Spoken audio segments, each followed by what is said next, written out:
ನಮಸ್ಕಾರ ಸ್ನೇಹಿತರೆ, IPL 2026ರ ಕಣದಲ್ಲಿ ನಿನ್ನೆ ನಡೆದ ಪಂದ್ಯದಲ್ಲಿ ಕೋಲ್ಕತ್ತಾ ನೈಟ್ ರೈಡರ್ಸ್ ತಂಡ ಲಕ್ನೋ ವಿರುದ್ಧ ಸೂಪರ್ ಓವರ್ನಲ್ಲಿ ಗೆದ್ದು ಬೀಗಿದೆ. ಆದರೆ ಈ ಗೆಲುವಿನ ಸಂಭ್ರಮದ ನಡುವೆಯೇ KKR ತಂಡದ ಯುವ ವಿಕೆಟ್ ಕೀಪರ್ ಬ್ಯಾಟರ್ ಅಂಗಕೃಷ್ ರಘುವಂಶಿಗೆ BCCI ದೊಡ್ಡ ಶಾಕ್ ನೀಡಿದೆ. ಮೈದಾನದಲ್ಲಿ ಕೆಟ್ಟದಾಗಿ ನಡೆದುಕೊಂಡಿದ್ದಕ್ಕೆ ಈ ಆಟಗಾರನಿಗೆ ಈಗ ಭಾರೀ ಶಿಕ್ಷೆ ವಿಧಿಸಲಾಗಿದೆ.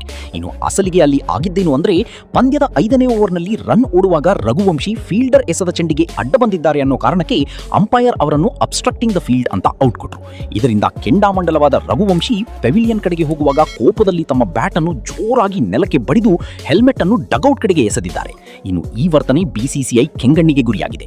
IPL ನೀತಿ ಸಂಹಿತೆ ಉಲ್ಲಂಘಿಸಿದ ಕಾರಣಕ್ಕಾಗಿ ರಘುವಂಶಿಯವರ ಪಂದ್ಯದ ಸಂಭಾವನೆಯಲ್ಲಿ 20% ದಂಡ ವಿಧಿಸಲಾಗಿದೆ. ಅಷ್ಟೇ ಅಲ್ಲ, ಅವರ ಖಾತೆಗೆ ಒಂದು ಡಿಮೆರಿಟ್ ಪಾಯಿಂಟ್ ಕೂಡ ಸೇರಿಸಲಾಗಿದೆ.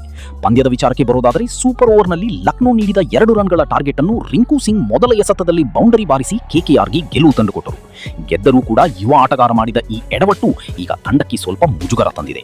ಸ್ನೇಹಿತರೆ, ನೀವು ಕೂಡ ಕ್ರಿಕೆಟ್ನ ಅಭಿಮಾನಿಯಾಗಿದ್ದರೆ ನಮ್ಮ ಚಾನಲ್ಗೆ ಸಪೋರ್ಟ್ ಮಾಡಿ ಮತ್ತು IPLನಲ್ಲಿ ನಿಮ್ಮ ಫೇವರಿಟ್ ಟೀಮ್ ಯಾವುದು ಅಂತ ಕಮೆಂಟ್ ಮಾಡಿ. ಧನ್ಯವಾದಗಳು.